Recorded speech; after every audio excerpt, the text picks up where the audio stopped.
Madam Speaker, I table a report from the ICAC delegate Patricia Kelly SC titled Operation Sirocco, dated the 11th of April 2024, and seek leave to make a short statement. Is leave granted? Those of opinion say aye, to the contrary no. Madam Speaker, Operation Sirocco outlines the mess which occurred under the former Labor government's watch regarding the prosecution of former Children's Commissioner Colleen Gwynne. This is an issue which has continued to generate nationwide public interest since the investigation into Colleen Gwynne first began under Labor in November 2018. Madam Speaker, on Monday this week, the Chief Minister was asked on Katie Wolf's radio program what action the new CLP government would take to ensure the Colleen Gwynne issue can be resolved. The Chief Minister said publicly that all options were on the table and this government would not rule out an inquiry into the Colleen Gwynne issue if it was required. This government has already taken strong action to improve the transparency and accountability in recruitment processes across government agencies. This includes Acting Justice Alan Blow's independent inquiry into senior police appointments following the ICAC's findings relating to the former Police Commissioner Michael Murphy. As Attorney-General, I have been considering what further action I take in response to these issues surrounding the prosecution of Colleen Gwynne.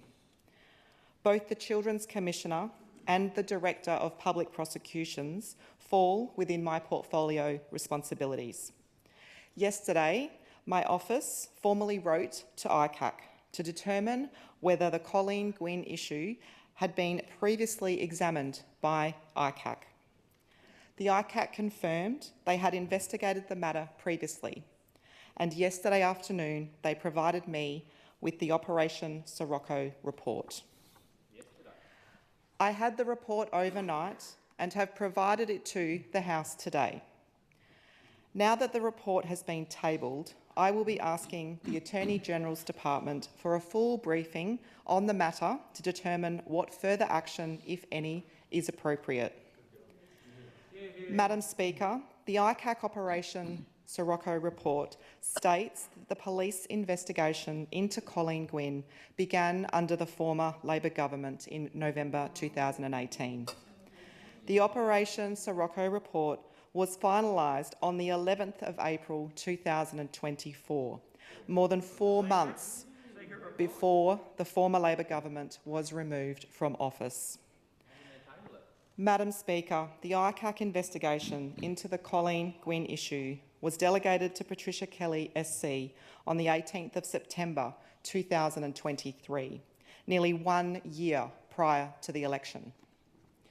This period covers the tenure of the now Leader of the Opposition, Selina Obo, who previously served as Attorney-General, and concluded under the member for Gwaja, Chancey Pake's tenure as Attorney-General. The Operation Sirocco report also outlines a secret deed of settlement the former Labor government entered into with Colleen Gwynne in August 2023. Madam Speaker, we've repeatedly heard concerns about the lack of transparency, integrity and timeliness of responding to matters of this nature. Given the ICAC's Operation Sirocco report has now been tabled, the public has a right to ask questions of those opposite. What did the two previous Attorneys General and their staff know about Labor's secret ICAC report into Colleen Gwynne issue? And why was it hidden from the public for so long? Madam Speaker, today it is 343 days since ICAC's Operation Sirocco report was finalised. Only today is this report being put on the public record by the new CLP government. Thank you, Madam Speaker. Are there any petitions? Are there any questions? Opposition Leader. Thank you, Madam Speaker. My question is to the Chief Minister and the Minister for Police. Chief Minister, when you were in opposition, you called for a parliamentary inquiry into police 7 times, including into issues of morale and wellbeing. When the outcomes of the Kelly Review were released, you said that it didn't go far enough. The fallout from the ICAC's Operation Apollo on your watch has left a crisis of confidence and trust within the NT Police Force. Chief Minister, now that you are the Minister for Police, will you show leadership and seize the opportunity to hold the full parliamentary inquiry into police morale and wellbeing that you were so keen on when you were previously in opposition? Chief Minister. Oh, thank you so much, Madam Speaker. My gosh. Madam Speaker, I don't even know where to start because the opposition leader is right. I stood in this parliament time and time again begging the former Labor government to stop destroying our police force. We had Northern Territory Police Association survey after survey. I think there were 3 in the end, and they showed debilitatingly low levels of morale. They showed a lack of confidence in the former Labor government. There was historically high numbers. I can't remember them off the top of my head, but they were in the 80s or 90s. I think it was in the 90s, as my colleagues are helping me there. And so over and over again, we were saying, what are you doing about this? You need to back our police. The laws are too weak. Stop coming into the parliament and destroying police powers. Stop demoralising them. We had issue after issue after issue. And you did nothing. You did nothing. You watched our attrition rate rise through the roof. I think we got to 11%. I think it was 11%. Police were leaving in droves. We couldn't recruit as fast as we were leaving them. It was absolutely horrific. Horrific. Order. And yet we had the churn in police minister after police minister. This government demoted the police portfolio down the line and ended up with their newest minister, Brent Potter, who had no idea what he was doing. It was a mess. I watched former Deputy Chief Minister Nicole Manison rock up at the NTPA conference every single year, promising this, promising that, and every year she would promise the same thing over and over again. How dare you come in here high and mighty? You are an absolute disgrace because the CLP has made sure that the Chief Minister holds the police portfolio because we care about our police. We care about law and order. We will deal with crime and support them, Madam Speaker. You are a disgrace. You held a review which we accepted.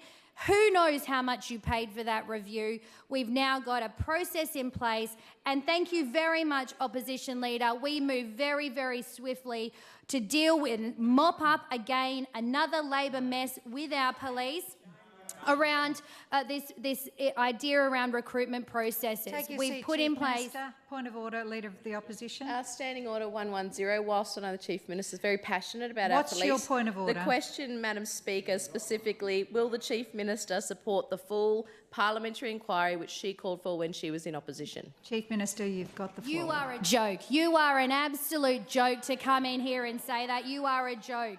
We have just in the last couple of weeks gone from an ICAC report to a methodical termination of a police commissioner and an independent inquiry into all recruitment going back to August 2023. So we are supporting our police, giving them certainty, the security they need, the powers they need, and the backing of a government that cares about community safety more than anything. Member for Fanny Bay, you'll be heard in silence. Thank you, Madam Speaker. My question is for the Chief Minister. Chief Minister, on Tuesday this week, you tabled the Operation Apollo ICAC report, the first sitting day after you had received it. Since receiving the Operation Apollo report, you've taken decisive, considered action, culminating in the termination of the Police Commissioner, and launched an independent inquiry into the recent recruitment of senior police officers led by Justice Blow.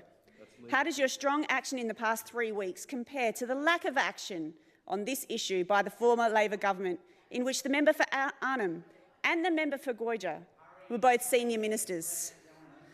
Chief Minister, and you'll be heard in silence too. Thank you very much, Madam Speaker, and I pick up on the ridiculous interjections from those opposite. And clearly, Member for Fanny Bay, you have been reading the same stories in the paper that I have been reading this morning, scratching your head in disbelief at the hypocrisy of those opposite. And why am I surprised? We've got the opposition leader leading with her chin this afternoon in question time. You know, we have sat here and listened to those opposite criticise us. Oh, they thought we were too slow. Madam Speaker, we will never apologise for taking methodical processes in place to moving and making decisions in the best interest of the Northern Territory, something those opposite have no idea about the meaning of the word, Madam Speaker. And so they are jeering from the sidelines about, oh, well, this was too slow and I would have done this and I would have done that. And yet we find out that actually their government knew about it all along, Madam Speaker, because let's face facts. Let's face facts. Who was a former Attorney General? Anyone put up your hands? Oh, okay, thank you. I'm not getting hands up, Madam Speaker, but I can tell you who it was. It was the opposition leader and it was the member for Guoja. And we now know, of course, that their previous government was told about concerns about hiring practices when they were both very, very senior ministers, 12 months ago, and they did absolutely nothing, Madam Speaker. Absolutely nothing. And, Chief Minister, please take your seat. Point of order, Opposition Leader. Standing Order 35, the imputations that the Chief Minister is saying here in this parliament that I knew something that I did not, I would like her to withdraw that. No, look, that's not a point of order. 35 is relevance to the subject. You've pointed out the wrong standing order, and it's not disorderly what she said. It's not disorderly. Thank you, Madam. I find that what a hypocrite. I mean, she stood up and said, oh, you're trying to say I knew something that I didn't. Yeah, I know the feeling, Opposition Leader. I know the feeling. I've been the subject of that from you for 3 weeks. But anyway, let's not stop the truth getting in the way of a good story, Madam Speaker. And maybe those opposite are confused because of the chaos. I mean, they did have 3 chief ministers, 3 police ministers, 2 attorney generals. So they might be confused, but make no mistake, you can read it in the paper yourself. Your government knew about it and did absolutely nothing. And I think it's absolutely rich for you to come in here as if you care about police all of a sudden, or you care about process, or you care about transparency. In 8 years, you proved to Territorians that you didn't care about any of those things. Because you know what? You think Territorians have a short memory. They do not. And actions speak louder than words, which is why this year is our year of action, certainty and security. It's why we are making sure that we have the inquiry from Justice Blow doing the work that needs to be done to give certainty to our police, the community and the officers who have been subject to the discussion. And we will never apologise for putting our police first, for making sure we're making the right decisions on behalf of Territorians. And I think, quite frankly, you need to take a good hard look in the mirror about what you're doing to support police. Member for Daly. Thank you, Madam Speaker. My question is to the Minister for Education. Minister, can you confirm that schools will be expected to pay for your free swimming lessons election commitment from 2026 onwards, including lessons, travel and accommodation cost for remote students? Is this a case of you taking money out of classrooms to pay for an unbudgeted, uncosted election promise? Minister for Education. That is a fantastic question, and I love talking about election commitments, Madam Speaker. That we took to the previous election, and as we went to the election, swimming in schools for all students between the years 1 to 6 will be free. And we have said that before the election. We are now elected. That is now rolling out across the territory in schools. And, we've got many schools that have already done their swimming lessons. I've been to the Casuarina pool up here and witnessed the school swimming up here. Also in Katherine, we don't have a pool, as I've explained in here many times. So we are using the RAF pool, And also we are using one of the caravan parks to do the swimming lessons in Katherine. And I know that a lot of the schools in the member for Barclay's electorate have all got together and have come in and had a bit of an excursion and had their swimming lessons in Tennant Creek.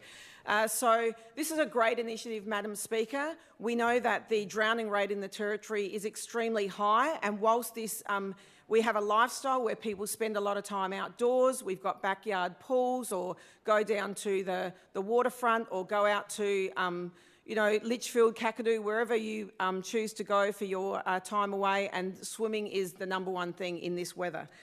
So, yeah, I will not shy away from the fact that this was a free commitment that we are giving to schools. This is an ongoing commitment, Madam Speaker, so the additional funding for swimming will be allocated through the school resourcing model. We will not be cutting anything to make sure that swimming is on the agenda in schools, Madam Speaker. It is a very important initiative that we... Take your seat, Minister. Member for Daly, don't repeat the whole question. I think I know what you're going to ask. Accommodation and travel, is that what... Yeah, it's about the extra... Are there extra costs The Minister associated is with that answering the policy, including accommodation, Take your travel for those remote students? You made your point. Minister? Thank you.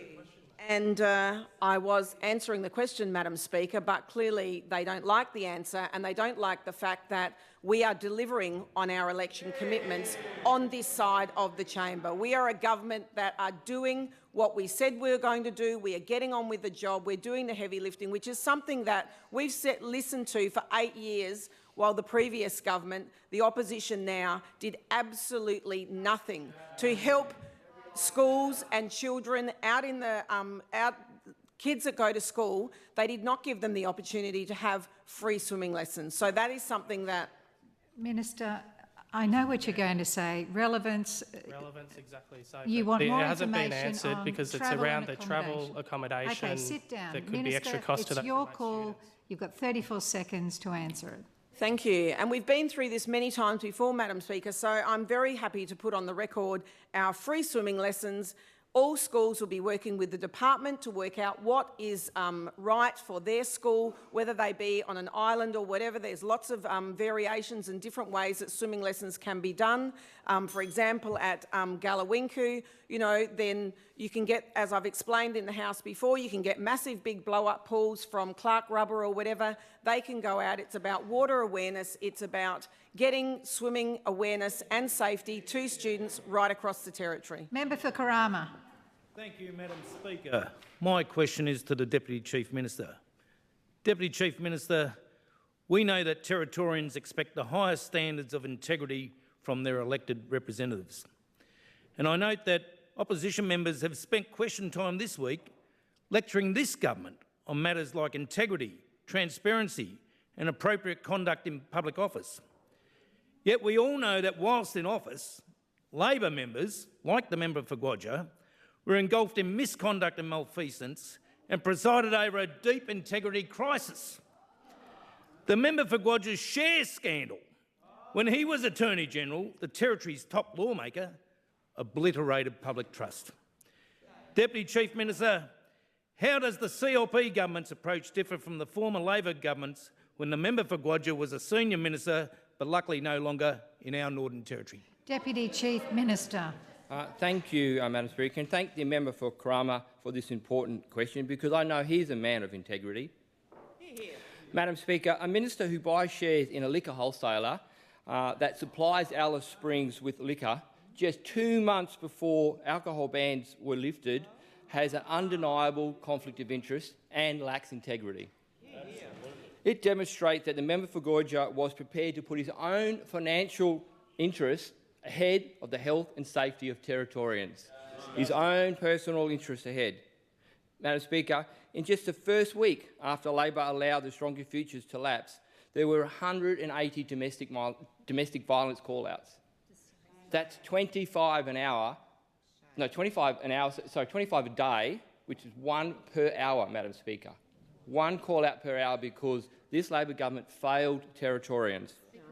There are 82 reports of neglect, Madam Speaker, and 7 reports of sexual exploitation of children. In the first week, Madam Speaker, Madam Speaker, our CLP government is doing things differently. We have been open and transparent, not like the former Attorney-General, who brought shares in a liquor supplier just 2 months before the end of the Stronger Futures, while sitting in the Labor cabinet that made that decision. That was against the advice of peak Aboriginal organisations. It was even against the Federal Labor's Marion Scripshaw. She said it was a bad idea. Their own party. She described it as negligent to suddenly pull the pin without any protection or plan for vulnerable women and children. Shame on you. We all know the carnage that caused across Alice Springs, or why the member for Goyder made money out of misery. Madam Speaker, my colleagues behind me witnessed it, and so did you, Madam Speaker, witnessed the chaos firsthand in Alice Springs. It wasn't until the Prime Minister came to Alice Springs and told the then Chief Minister how to do her job and forced Labor to do an embarrassing backflip when they did finally reinstate those alcohol bans. But sadly, Madam Speaker, sadly for many, many victims of alcohol-related assault, crime and harm, it was too little, too late.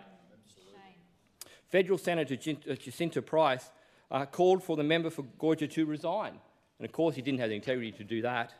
She said it was sickening to hear that a Northern Territory minister who may have deliberately allowed alcohol to flow where it was killing our people because it would deliver a profit to companies that he was invested in. He had shares in. And what did the Chief Minister, the then Chief Minister, Eva Lawler, do, Madam Speaker? Nothing. In fact, Madam Speaker, she moved to block ICAC investigations.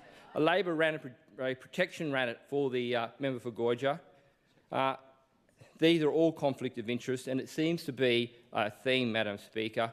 It just Your time has expired, Minister. Member for Arafura.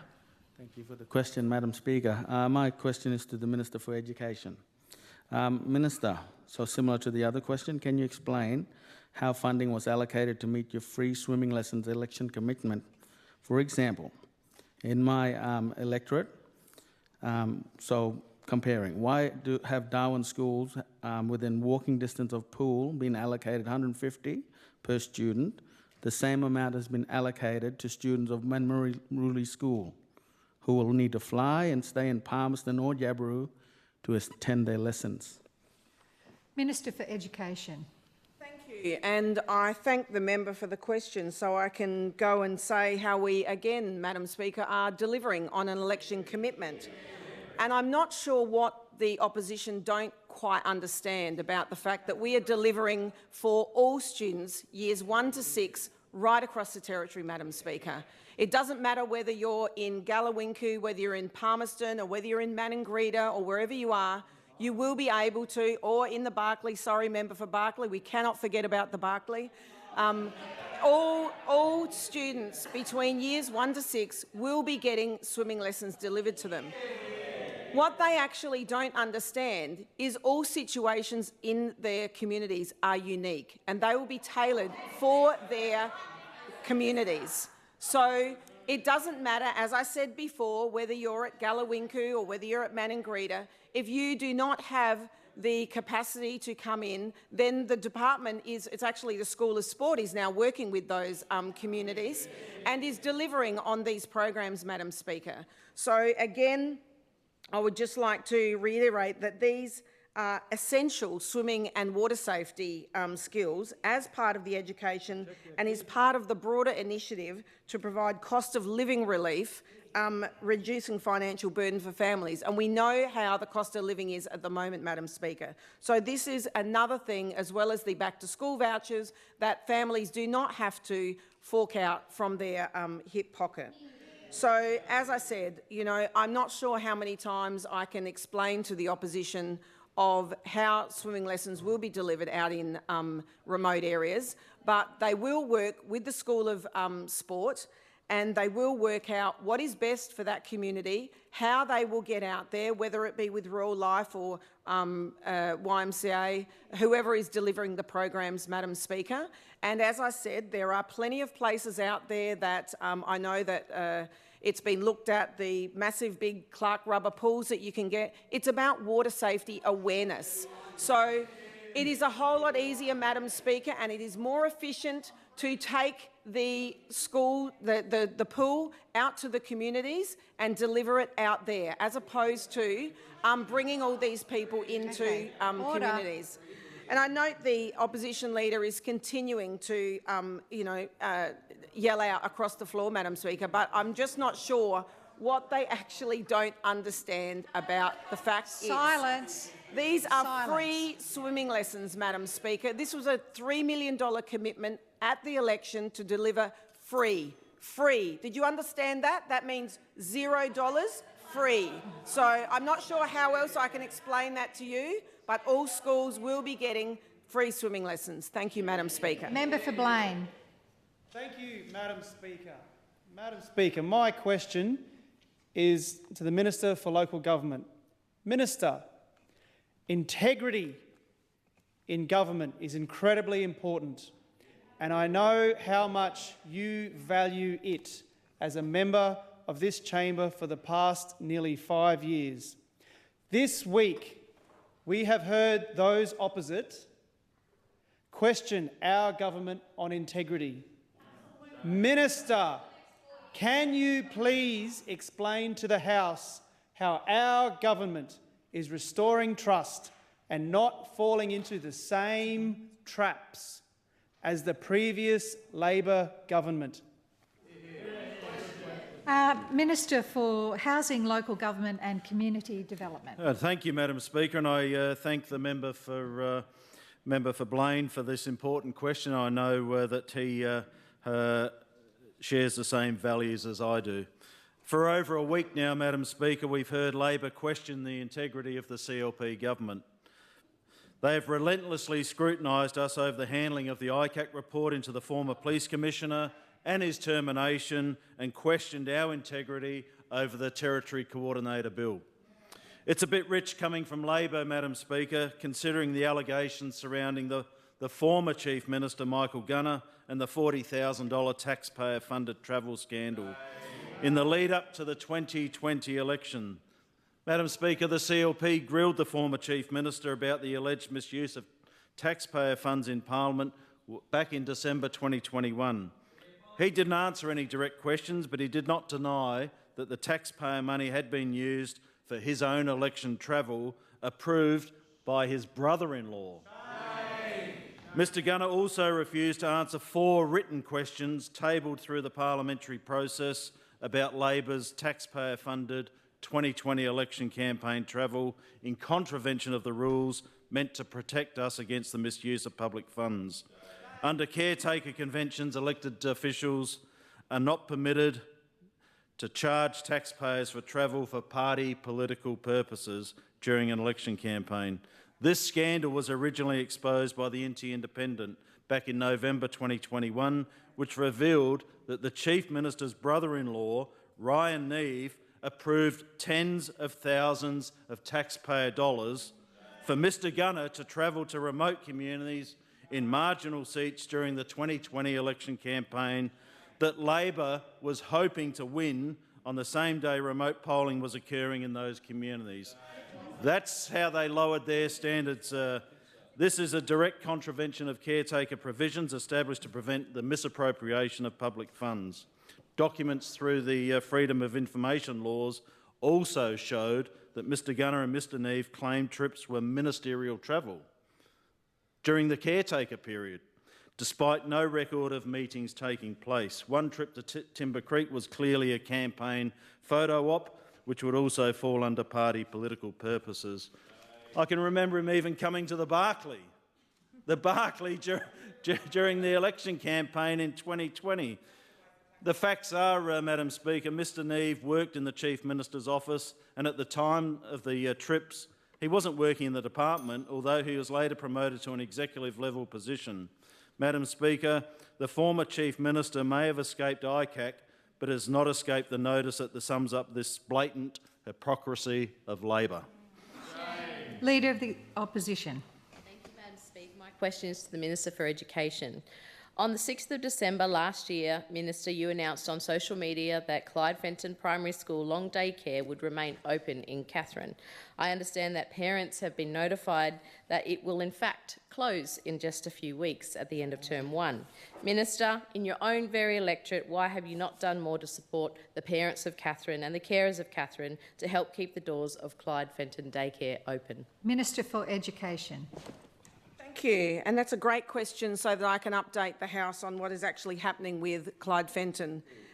So the Clyde Fenton Early Daycare Centre was going to close down, and there was some confusion in the school with the long daycare and the school, and actually at the end of the day, Madam Speaker, it came down to a funding model. So there wasn't the children to stay in the long daycare.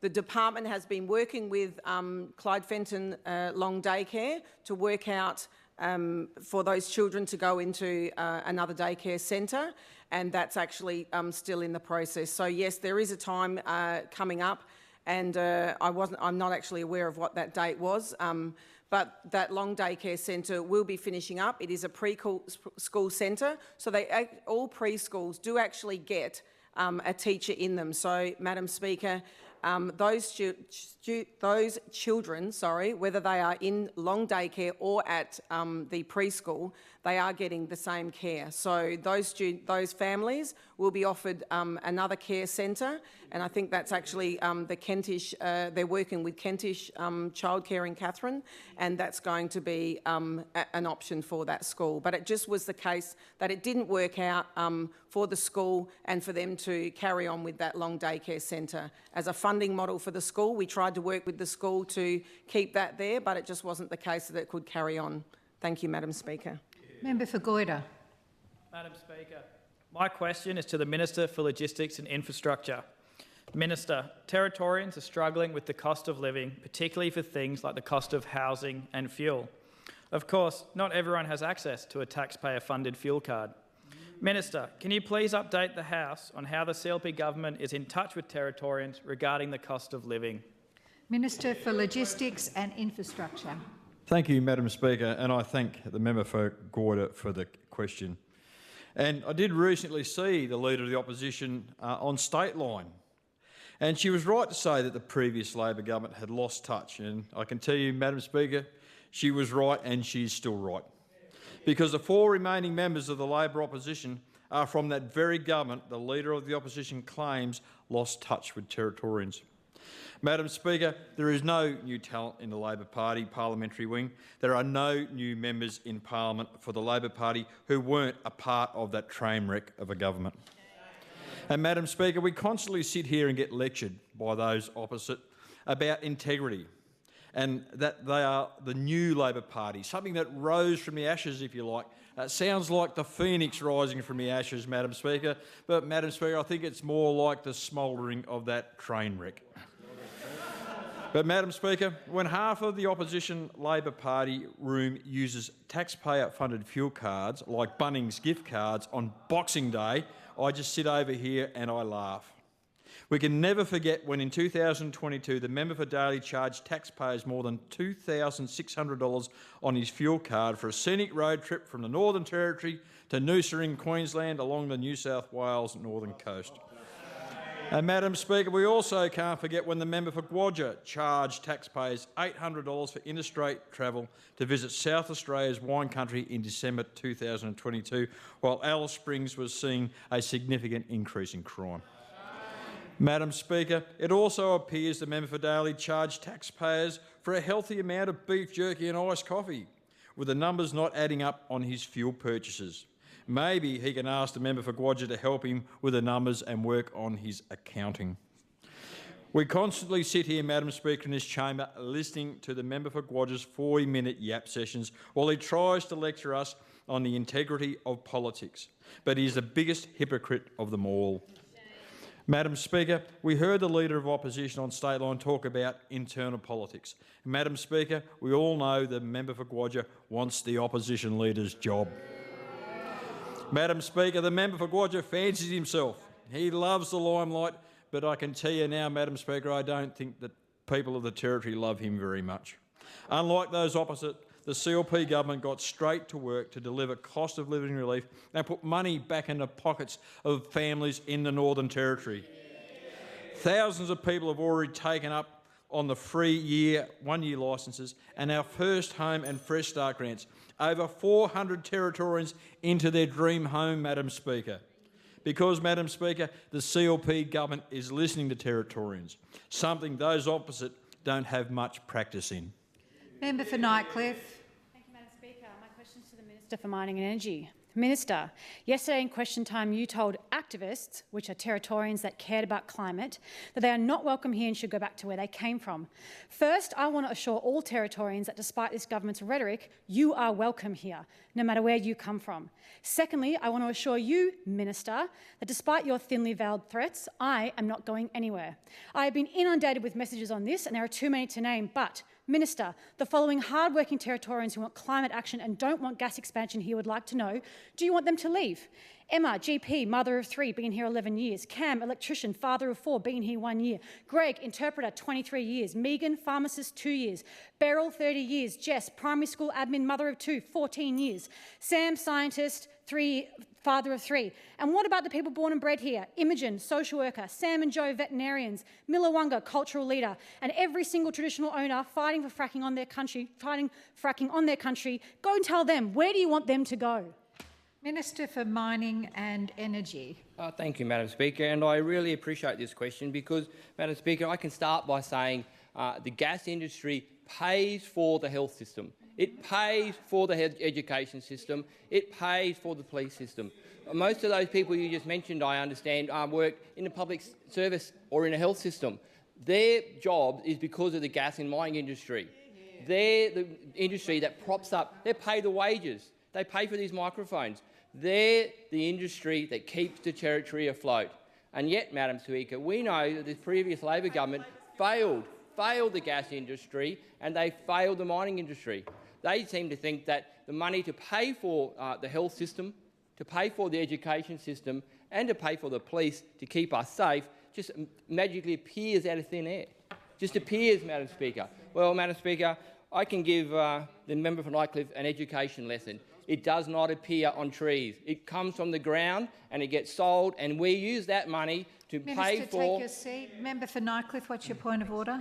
Relevance. I very specifically asked those people that I named, are you telling them to leave the Territory? Member for Nightcliff, you've allowed him 1 minute. There's plenty of time for the minister to answer the question. Speaker, what I do appreciate is how much the mining industry brings into the Northern Territory, how it brings us action, it brings us certainty and it brings us jobs. It brings us jobs, Madam Speaker. And I understand your own partner made money out of the gas industry. They pay your mortgage. They paid your mortgage. They pay for you. They pay for you to be here, so you should thank them as well, because that's what the gas industry do. They provide jobs in the Northern Territory. They provide jobs for the people who you just called out. Minister, take your seat. What's your point of order, member for Nightcliff? Relevance in so many ways.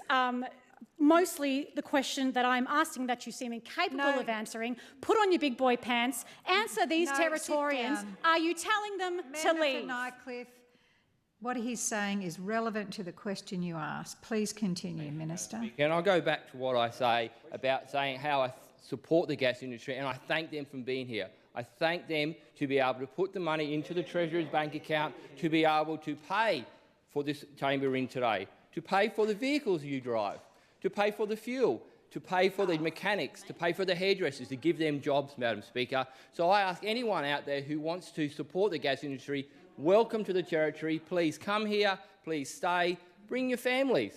Bring your families. And in fact, Madam Speaker, why don't you take advantage of our nation-leading first home buyer scheme? Our nation-leading. Come and buy a house. Come and build a house in the Territory, Madam Speaker. That will give more jobs to contractors, more jobs. Member for Nightcliff, there is no point of order. The answer may not be to your liking, but what he... Sit down, please. Member for Nightcliff. Minister, you've got the call. Thank you, Madam Speaker. I really appreciate that. And I just want to say again, Madam Speaker, I support the gas industry. Point of order, Madam Speaker. Yes, what's your point of order, Member for Goyder? Disorderly language. I'd ask her to withdraw her comment. Look, I didn't hear it. Let the minister finish his answer and let's move on. Thank you, Madam Speaker. I do have my big boy pants on and I am ready to go because I support the gas industry. This government supports the gas industry. Please. We support the mining industry. We support the agriculture industry. We support the defence industry and we also support the tourism industry, Madam Speaker, because they're the industries that's going to make the Territory a better place.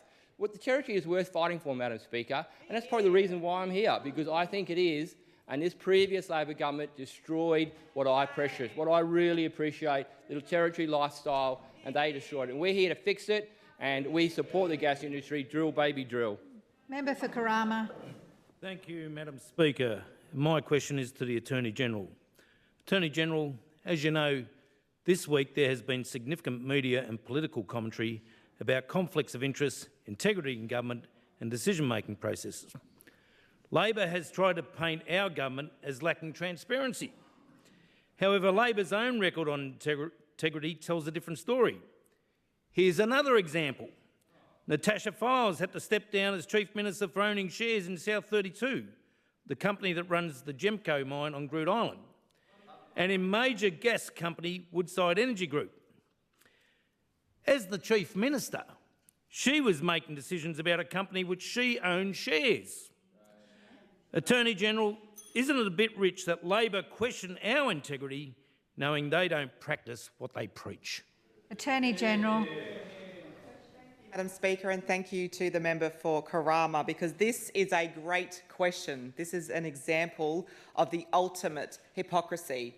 We have 4 Labor members sitting over there on their high horses questioning the CLP over integrity, and yet they sat there on their hands supporting their Chief Minister who had shares in companies that she was making decisions on. That is an absolute disgrace. The former Labor government's legacy is a government of chaos, corruption and cover-ups, and that's exactly what they did for the last 4 years. And Natasha Files was the queen of cover-ups, with the 4 of you over there sitting, looking at us, acting like we have no integrity, where it was you and your government who covered up every step of the way. Why did you not come clean on the ICAC report that I have tabled here today? Why didn't Natasha Files say anything? Because you wanted to cover everything up, and it is an absolute disgrace. Minister, talk to me. Thank you, Madam Speaker. It is an absolute disgrace that the 4 Labor members over there sit there like they're all squeaky clean, but they are not. They all knew what was going on, and they didn't do anything about it because they're all a bunch of hypocrites, and in fact they have no credibility. They stand up and ask questions about integrity, and yet Territorians know they have no credibility. They just have to read the room and watch the commentary on the news when they are reading the paper. Unbelievable. And you know what, Madam Speaker? Labor had only ever acted when they were found out by media. They only ever came forward when they had to under their Labor government. Absolute disgrace.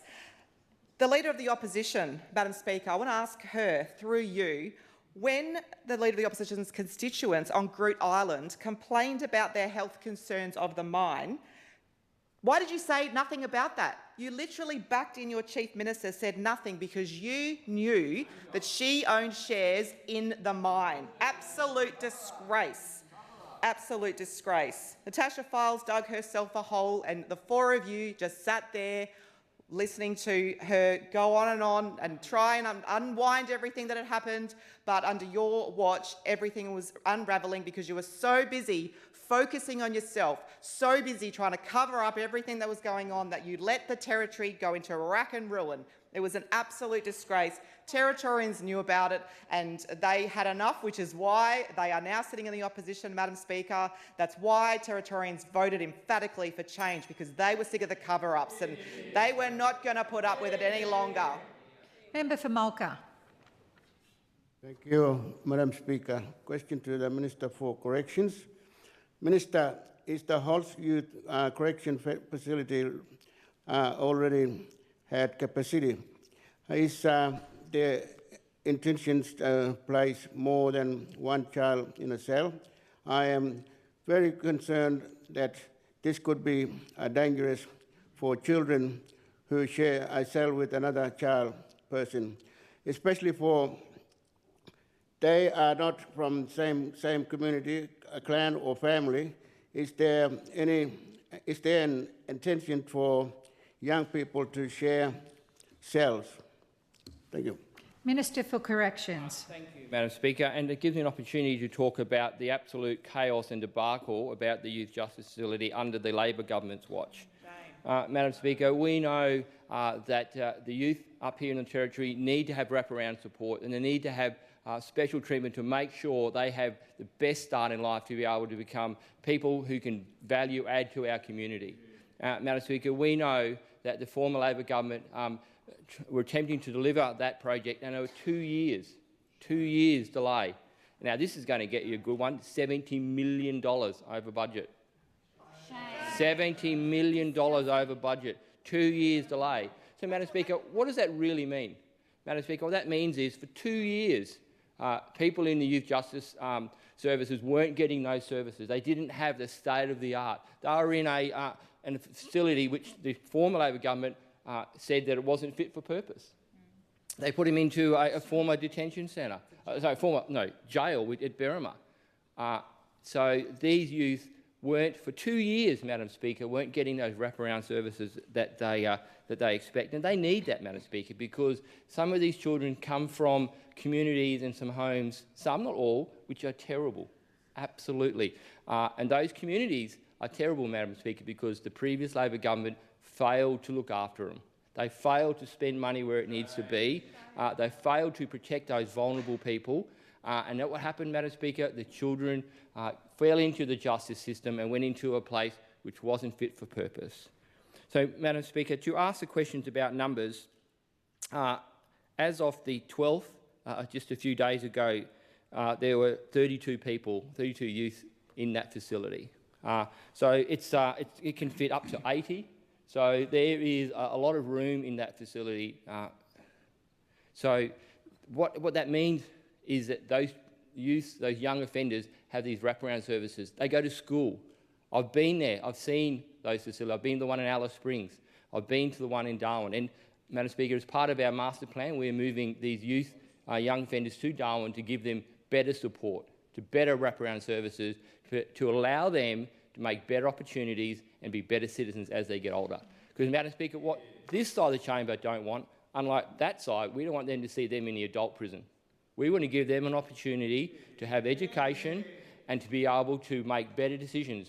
We want them to be able to come back into the community and be good people and have an opportunity to work, have an opportunity to have a family, have an opportunity to get a job, have an opportunity to pay taxes so we can spend their money. Madam Speaker, it's important that we look after these young offenders, and the Labor government were 2 years late, $70 million over budget. Member for Blaine. Thank you, Madam Speaker. My question is for the Treasurer. Treasurer, over the past 6 months in government, you have been open and honest with Territorians about the tough decisions we've had to make due to Labor's financial mismanagement. Treasurer, you have a huge role to play in bringing the budget into line. Can you provide to the House some examples of failures of fiscal management and integrity issues from the previous government? Treasurer. Thank you, Madam Speaker, and I thank the member for Blaine for his question. And I know that he's a very, very committed local member and how much he values the importance of fiscal management in government. And, Madam Speaker, the member for Blaine is absolutely right. Territorians deserve honesty, integrity and transparency when it comes to decisions about their hard-earned tax dollars. And, Madam Speaker, day in and day out, this government is uncovering more and more of what those opposite were hiding from Territorians. From cost blowouts to hiding funding to avoiding their own debt cap, I've spent 6 months wading through it all. And as the member knows, we are committed to being transparent with Territorians, and we are continuing to be open and honest as we have to make those tough decisions regarding all Territorians. Madam Speaker, when it comes to the budget, sometimes it's not clear if Labor were being underhanded, egocentric, or if it was just pure incompetence. But I can tell you, Madam Speaker, when it comes to the amphibious aerospace industries, Labor treated Territorians to an unholy mix of both. Madam Speaker, those opposite should be well aware of the absolute failure of honesty and integrity that was bound into this deal. And I'm sure they thoroughly enjoyed batting away media inquiry after media inquiry. And I'm confident Labor will enjoy this walk down memory lane. We know they love talking about integrity. So let's start from the top, Madam Speaker, and this one starts across the country in New South Wales. Labor took one look at how poorly this project played out in other jurisdictions and said, perfect, we love to lose money, here's $10 million, let's go. It's like watching your neighbour put a fork in a microwave and thinking, mine's probably built a bit differently. Well, in this case, Madam Speaker, it wasn't built at all. You have to wonder, did Labor ask if they'd actually ever built a plane? Madam Speaker, that covers the financial idiocy. Let's go into the opposition's favourite topic, integrity. The Independent reported that former member for Fanny Bay, Brent Potter, who at the time of the deal was a senior ministerial advisor, was crucial to securing this deal. Why is this relevant, Madam Speaker? I'd love to have the opposition answer that for me, but we all know they get stage fright when it comes to talking about responsibility. Amphibious Aerospace Industries is headed up by Brent Potter's former boss at another business. So, Madam Speaker, while mums and dads were battling the cost of living crisis back home in Darwin, Brent Potter was galvanizing across Asia for a private company on their hard-earned money when he became a minister in this government and when he was an advisor. And Madam Speaker, to wrap up, in case those opposite didn't understand the first time, the former Labor government handed $10 million over to a company that hadn't gotten off the ground, no pun intended, in other jurisdictions and was headed up by a former colleague of a senior minister or advisor to minister, and then that minister was jet-setting around Asia on taxpayers' dollars. Madam Speaker, those opposite would know integrity from a bar of soap. Treasurer. Member for Johnston. Thank you, Madam Speaker. My question's a question for Minister Maley. Minister Maley, I've heard you say several times in the chamber this week, drill, baby, drill. I understand this is a quote from Trump. You said it in relation to the Territory Coordinator. Is this the leadership and economic model that you want for the Northern Territory? Deputy Madam Chief Speaker, Minister. thank you for the opportunity to speak about the gas industry and the mining industry. And Madam Speaker, I'm very proud to be the Minister in charge of this industry because this industry is going to bring the Territory out of the chaos and despair and absolute debt that the previous Labor government put us in. Yeah. Madam Speaker, let me go back into history. Just in the last 8 years, because we know the Labor government have been in power for about 19 out of the last 20-odd years. But I'll just go back to the last 8 years. When they came in office, we had about a $1.8 billion debt. About $1.8 billion. So in 8 years, can you imagine what it would be? Would you have a rough guess? I'll tell you, $11 billion. $11 billion. That's almost, or just over, $1 billion a year. They overspent. That's what that means, Madam Speaker. It means that to cut it back down to, you might get $6 and you go and spend $7. But that's very basic. Imagine overspending each year $1 billion. Madam Speaker, if you're in a private business, whether it be a small business, a partnership or a company, if you overspent $1 billion in a year, do you know where you would be, Madam Speaker? You'd be unemployed. You'd be out the door. In fact, you'd probably be in jail. You'd probably be in jail because you cannot afford that. And Madam Speaker, but yet, on a serious note, that's what the previous Labor government did to the Territory economy. They overspent taxpayers' money by about $1 billion a year for 8 years in a row.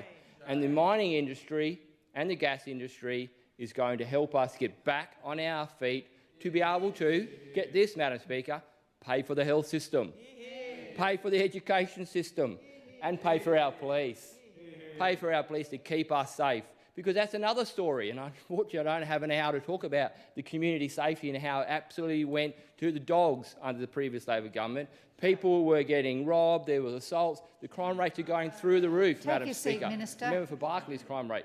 Take your seat, please. What's your point of order, Member for Johnston? 110 relevance. Is Trump the model that you want to follow for the Northern Territory? Thank you. Minister, you've got the call. Speaker, thank you. What I want to follow for the Northern Territory is I want to follow sound management of money. We want to manage our resources. We want to manage our money so we can afford to buy health, we can afford to buy police cars, and we can afford to buy a swimming pool. Because it's super important, Madam Speaker, that we make sure our community is safe, we rebuild our economy and we restore our lifestyle. And that is what the mining industry is going to do. Minister, take your seat. I think the minister's answered your question in a roundabout way. But Trump is the model that we want to follow in the Northern Territory. Thank you very much, Minister. Minister? Thank you, Madam. I've got 27 seconds to talk about how good this side, how good the Leah Whanakaharo government is going to look after the Territorians. We're going to keep us safe. We're going to fix the housing issue. The Minister is going to talk about the red cars and how living in a public house is a privilege. And we need to make sure that we protect all Territorians, and the gas industry and the mining industry, the health system, all needs that. We want defence. Member for Goyder. Madam Speaker, my question is to the Minister for Corporate and Digital Development. Minister, all Territorians deserve to feel safe in their workplace, free from threats, intimidation and standover tactics.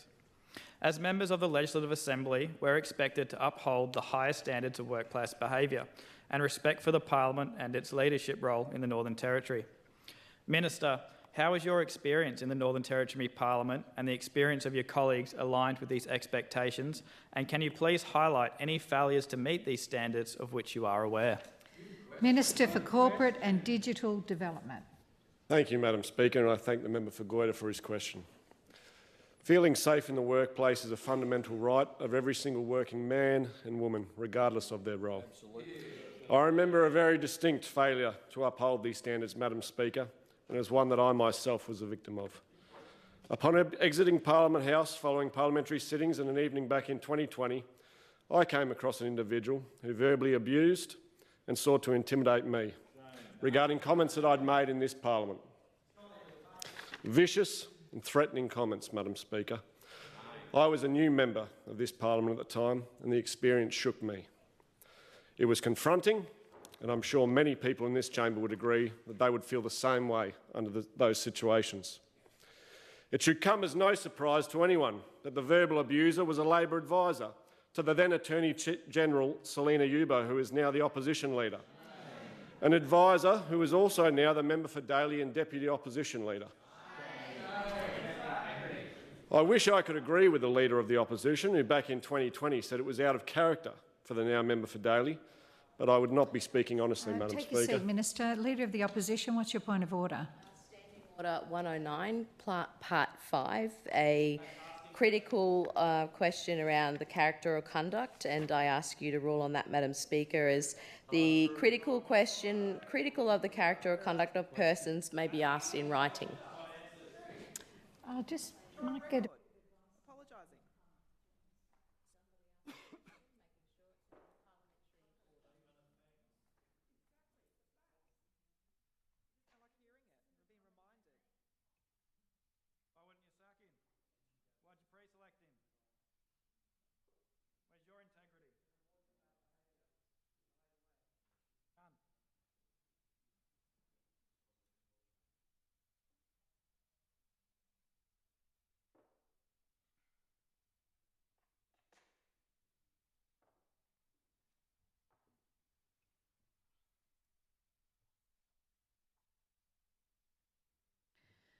Look, as you were speaking, Minister, I was conscious that this was treading on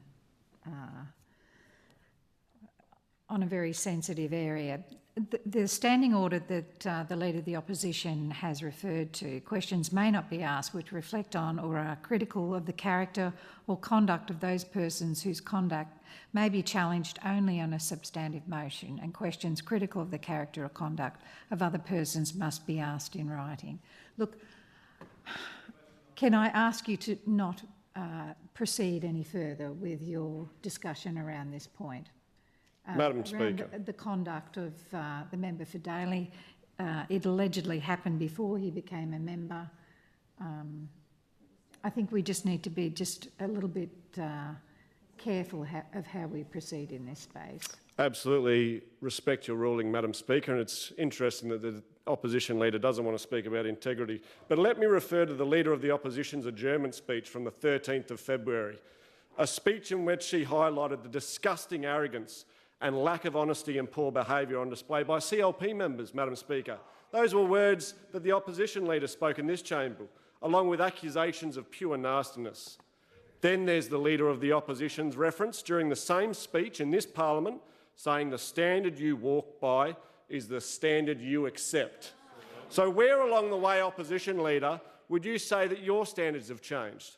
I would say that they're very much the same as they were back in 2020. Take your seat, Minister. What's your point of order, Leader of the Opposition?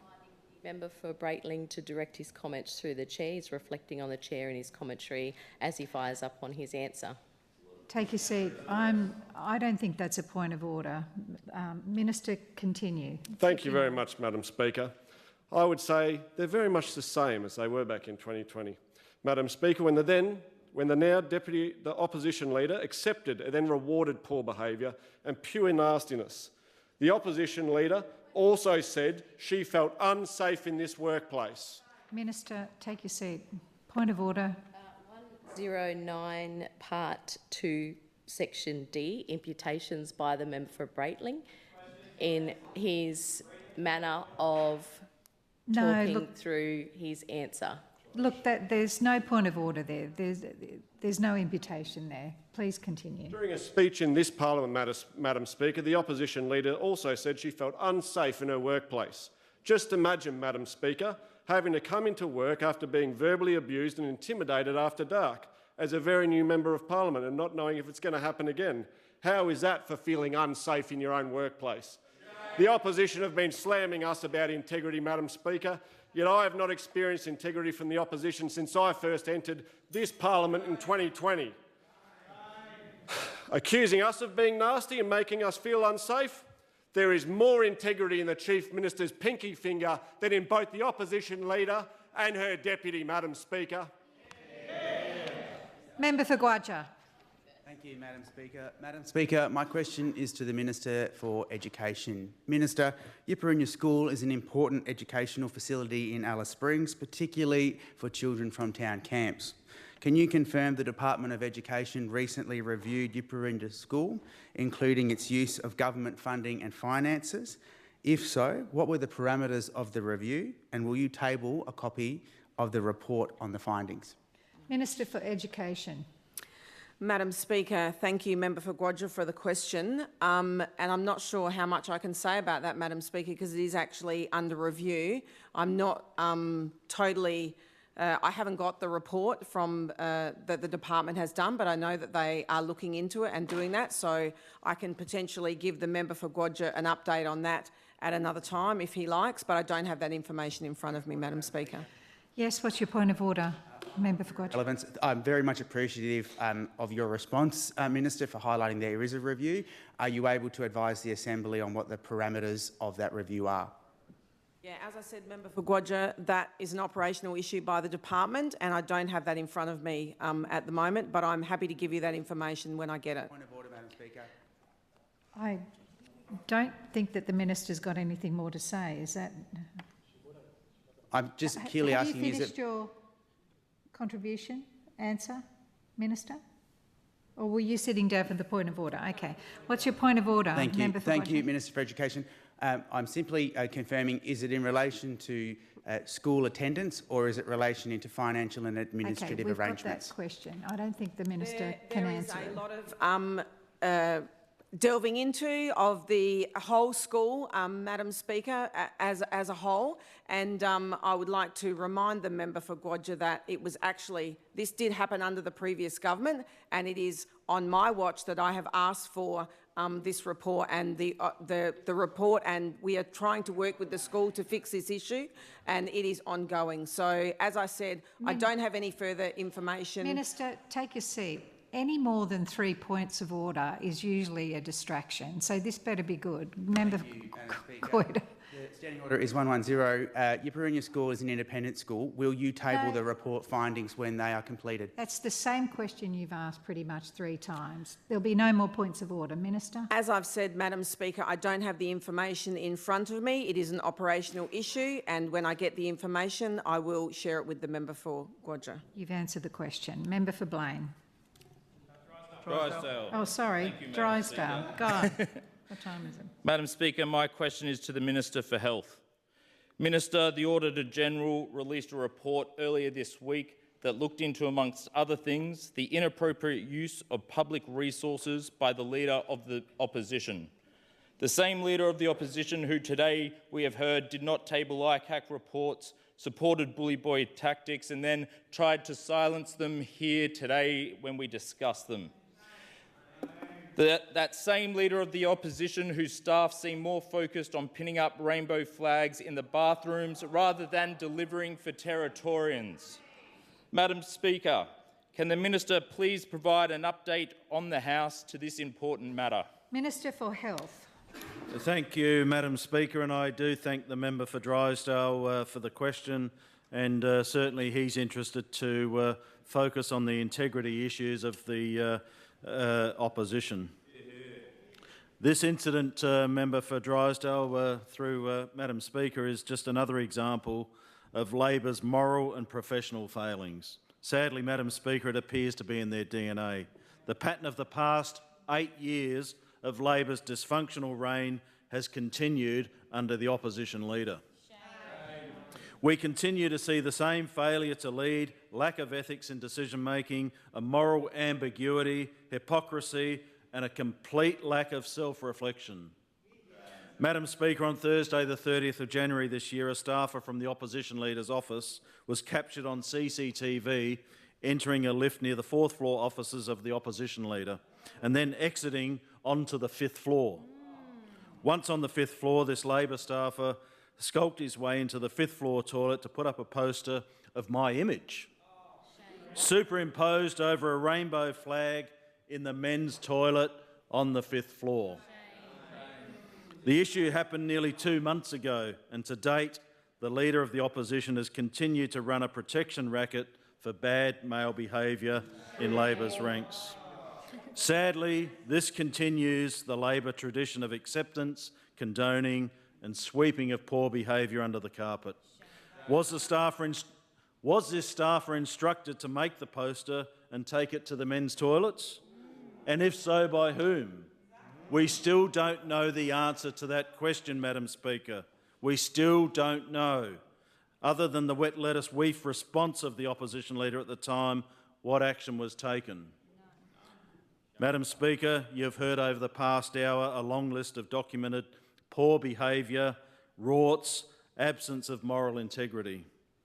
You've heard about today's Operation Apollo revelations, the member for Gwaja's share scandal, and of course Labor's 2020 election campaign rort of taxpayer dollars, which included the Chief Minister at the time flying into my electorate in the Barclay on taxpayer dollars.